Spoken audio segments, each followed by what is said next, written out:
इन्होंने क्या बोला?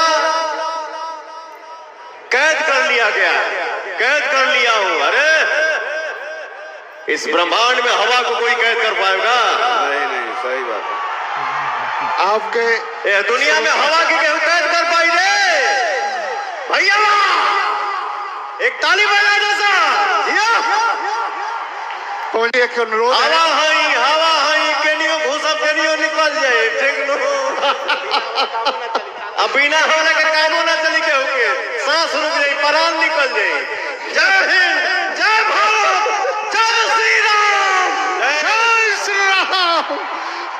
पहुंचे एक फरमाइश आई है कि कोड दे दीजिएगा। आपके जन्मदिन पर एक गाना जो हुआ था रिलीज, तो मैं चाहता हूँ आप लोग ताली बजा दीजिए पवन जी के लिए, और देर से ही सही